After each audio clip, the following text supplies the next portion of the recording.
कहाँ बा अब पहले पेड़ बगल में खपड़ोली घर है।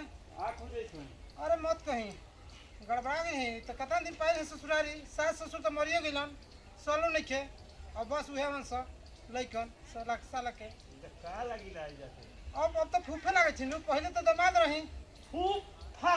हाँ फूफा। अरे मार तो होगे न घर में देखी ओने हई गली है के गोवा ओही में चल जाए उनकर लोग घर मने अब बेघरी कहे के नहीं थे। हां तो इहे नहीं के चिन्ह पहले खपड़ोली घर है। हां त घरी छुट्टी सब माटी छुट्टी के रहे। चली हम पहुंचा चल रुजे फोटो हम कर देखी। अब तो सर बेटा हम सब चिन्हन से कि ना फूफा के भारत टेंशन मत ली एकदम चिन्ह जे है तो कोनो चीज के दिक्कत ना हुई। हां कुर्सी बा या विराजमान होखी। अच्छा ठीक है वो बात पुराने चाउर के कौन परला महाराज ये तो बात रहो सही कहते हैं लेकिन आजकल के लड़का समझन से तब न सब समझिए सब देखिए केरा ये ले लेनी है कहनी कि अब आए हैं नया ही तब ना तो महाराज रहो लेकिन फूफा नु है। हां तो लड़कन खातिर केरा ले ना एकदम ठीक कहनी है वो एहू से बढ़िया होला कोनो संदेश। हां ठीक बा बैठी तब हम जाई नु। हां जाई तो पहुंचा देनी जगह पर। बहुत धन्यवाद पहुंचा देनी जगह। बबुओ ए बबुआ ये बा अरे हां भाई फूफा ओहो प्रणाम फूफा प्रणाम खुश रहो बच्चा और सब समाचार सब बढ़िया हो बैठो बैठा हम तनी नाश्ता पानी के फेर में लगी कि बैठेला से हो जाई काम। अच्छा ठीक है बस ठीक लियो नाश्ता। आहो फूफा प्रणाम खुश रहो। ई तू हे जा बैठल बाड़ा हो घर बा होई जा तो चलो जाओ तनी पहले तनी जे चाय पानी पी के ले अभी गोल बा। अरे एकरा भी कुछ बा ये अपने चाय पिएला कि तहरा चाय तू हमर गोतिया के घरे बैठल बाड़ा हो ई तारा ना बुझा। अच्छा एक बात बताव हां तहारे बड़ साला हमर बाबूजी हां आए तो ई छोट साला हां हाँ तो हमार फूफा पहले अधिकार हमार भइल। हां ये तो बात सही बात बा। चलो हमारा भी हम ओजा सिंघाड़ा आ रसगुल्ला एकदम चाय एकदम बनवाए चली। अच्छा तो चलो हाँ चलो फिर आवत तो जा के फिर हाँ पी ले में करो मन रखे के महाराज तो के करा कुछ बा कि तहरा पियाई अपन कहियो ठीक खाला पियला चाय बनावेला चलो महाराज ओकरा भी कुछ बा आए ना तू कहला के मलाई मार के थी। अरे आज ले कहनी नो कि आज ले एगो भूखला के पानी निखे पियले तहरा के खियावता नाश्ता सिंघाड़ा थी। अच्छा फूफा हां ढेर दिन ओइल हां आ केरा तो खानदानिए ले आइल बाड़ो। एक काम करो हाँ। 3 के अपने भी रख लो 3 गो कर दे दियो। अब वही 18वीं शताब्दी में जिया ताड़ो। अरे क्या करबो हमनी के है जा बहुत फायदा करे ला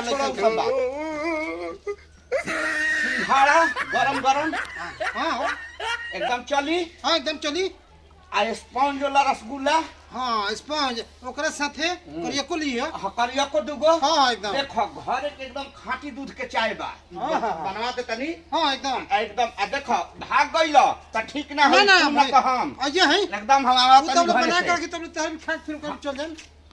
हां लेकिन हमार खाइए के जई हां है धरो हां ठीक बा 3 गो कर दे दियो आ 3 गो तो हम चमकीए में बांध के ले तू 3 गो ले जाके दे दियो ठीक बा, हम बाद में भेजवा दे। और ये तब सर बेटा ओकरो से लागत है कि एकदम फाइन बा तो एकदम गायर खले बस काहे फूफा एकदम तू खत्म है जा माने है जा का कर तू आइला है बताओ हम ये सब रसमलाई मंगाइले खुरमा मंगाइले तू कहले ना है देखो प्लेट एकदम पोछते रही बस तुरंत काहे के बा ना रुको ना है ये एक कुछ जुड़ा लेके करा और देखो ना गाय खत्म अरे गाय सब डायरी में नाक दे बोला दूध के तार चाय मलाई मार के चाय बनवाइले बढ़िया सिंघाड़ा होई जा सब रखल देखाई बस प्लेट पोछते रही एकदम चलो ना रुको ना अरे चलल सेरा जाई माने एकदम एतिल हां एकदम घर में खुरमा मंगवाइनी है तुरंत एकदम आधा किलो भाई और रसमलाई है देखा प्लेट एकदम पोछ के एकदम हम रेडी रखल है चलो तुरंत मुर्गा मरवा दे तो फिर आ जा मुझे हां कर खा चलो एकदम चलो बैठो सेराई हो गई है लियो अरे खाए के जुड़ा ले जो लियो हमारा ही बा ओकरा ही काहे खो जल्दी लियो जल्दी बस बैठा आराम करो एकदम हमरो आराम करो मिजाज तो फ्राइल हो उतना दूर से आइल है साइकिल चला के। अब एकदम जब ना पियम तब मिजाज हमारे थी ना हुई। ले आओ वो तुम देखो थी तैयारी रखले बा।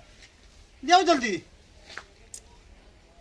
क्या अरे कहाँ गए हो बबुआ? ले आओ जल्दी। अरे मालकिन हेलो। अरे क्या कहता? अरे बड़ा मान हो तो मत कह। तू न कहता मत जा ससुरारी। अब फूफा हो गिला। अरे मत कह। उन्हें एगो बड़का भतीजवा हाउ वो तो मत कह। सिंघाड़ा मिठाई स्पॉन्ज अरे ई हाउ फर्स्ट क्लास चाय तो सिंघाड़ा। अरे मत कह हई खा लो फूफा। एकदम हाथ से लट्टू भाई। आ तू कहलू कि एकदम एथी कर रख फोन। अभी गइल बा लियावे सिंघाड़ा एथी। महाराज तू फिर हे जा गइलो। अरे महाराज तू कैसे खत्म आदमी हवा की का? रुको ना तहरा भी गइल। तू अंदर गइल लियावे तब लिए घिच के ले हाँ, चले। सबेर में 1 किलो आटा किन के ले गइल खर्ची बनावे अरे खातिर। फर्स्ट तारा क्लास एथी किया सिंघाड़ा एथी लिया के रख ले बा। उधार दुकान पर कहलो कि लेके आवै छै। सुनो हां हमार मलकिनी पुआ बना देले बाड़ी एकदम मैदान पुआ? में। हाँ पुआ। अब तो रुक जाना आवत ही तर चलो ना। हाँ चलो चलो। ना चलो ना हम पहले सिंघाड़ा खा ले। अरे उ त कब उ तारा के सिंघाड़ा खाई खिया दिया तू खा लेबा। सिंघाड़ा फर्स्ट क्लास हल्दी एथी हल्दीराम के एथी ले ले बा। मिक्सचर उ हल्दीराम के ना जीरा राम के ले आज ले केहू के खियैल ही नहीं के। एकरा बाका तारा से अच्छा जे लियावे आई रहे। अब बा नहीं तैसे ही मोटरसाइकिल लगैले बा। अरे मोटरसाइकिल आइल है के दूसरा जगह के हउ लोन असूले होला। ओकरा लोन ले लेबा सूद एथिया होला समूह होला तो ओकरा चलते गइल हथिन सहोने रवा चली। चल ई बात एकरा देखो रोज 1 किलो खर्ची गिन के आवेला तो 1 किलो रोज खाला। हाँ। बना के एकरा कुछ बा ई तारा खियाई। चल हम ऊ पुआ बनल बानू। हैं ऊ पुआ एकदम आलू गोभी के सब्जी एकदम देखा भी मिठाइया हाथ में लागल नु। मिठाइया स्पंजवा के सब धइल बा। हम अभी सोचते बानी कि फूफा गइल कहाँ आतले तू ना पाता। अब सब चूटी लागी महाराज चल। अच्छा चलो चलो महाराज हम हेजा सब व्यवस्था कइनी। देखियो अब की जइहा मत एकदम ना जम लिया बच्चा लिया। हाँ। ओहो में कहले रहे मुर्गा एथी करे खातिर बोले रहे। अरे महाराज हाँ जी। मुर्गा लहसुन 400 रुपए किलो भइल बा। तारा मुर्गा खियावता हूं। ना कहलो कि एकदम मुर्गा लियो छे। आ लेग पीस एकदम कहलो खियावेला। गरम के पुआ गरम में ले आबै थाई। और ना फस के लियो गरम। हाँ, पूरा तभी- आलू दम लिया बच्चा। आय आलू दम। अचारो उचार लेबा। हां अचार एथी है। ओकरा साथे स्पंज के मिठाई। हाँ। आ करिए के एकदम लिया फस क्लास खा के मिजाज फ्रेश कर। पानियो ले आदि पहले कूला क के नु खइबा। हां सब अच्छा ठीक बा। हम तुरंत 5 मिनट में आ रहले भागी हम। ना एकदम ना भरम लिया वो। एकदम हम भागी ह। वो ने मुर्गा बनैले बा। एनहु चाप नहीं एकदम। आ फिर ओने जाके एकदम मुर्गा के लेग पीस।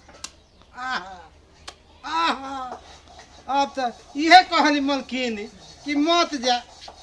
सार हइए न खवा ससुर सास सब मरिए गला। अरे कहे के जाई था ससुरारी कोई पूछियो वो सर बेटा दुगा तुम सब आई तो लट्टू होइल हन सब। एगो मुर्गा के एकदम लेगे पीस बना के खलबा खा। आने पूरा पूरा एकदम आलू दम स्पंज के मिठाई आ लाल मोहन। लिया बच्चा लिया जल्दी। आ तो एकदम इहे कहाला कि फूफा के मान। हैं कहलन से के बूढ़ा गिला फूफा के मान बा। बच्चा ए बच्चा अरे कहाँ रह गई? पेटो सुनहाय लागल। उ तो वहाँ से वहाँ यहाँ से वहाँ करत कहत। अरे बा मलकिनिया सही है क्या कहत रहे? अरे बच्चा अरे कहाँ बड़ो? आधा घंटा हो गया। क्या ना रतिया निहायत हुई कि हेस काढ़े में देर किलो तब लोग हुजा से आ जाते 5 मिनट में। आए हाँ चलो देख ली कहीं उन्होंने लेग पीस खिया देवे। क्या गनी अब ये लेग पीस एकदम खाल जाए। अरे ये क्या ये तो ताला लटक गई। कहाँ गया गड़ियो गायब। अरे साला कुकू ये क्या खिया ये कर खा के जरूरत भिखारी डोम मुसहर साले तो चला होके गायब हो गए कहला कि लेग पीस बनवाते हम मुंह चटपटाते रह गइनी बेहुदा ये कहियो के करना खेन सा का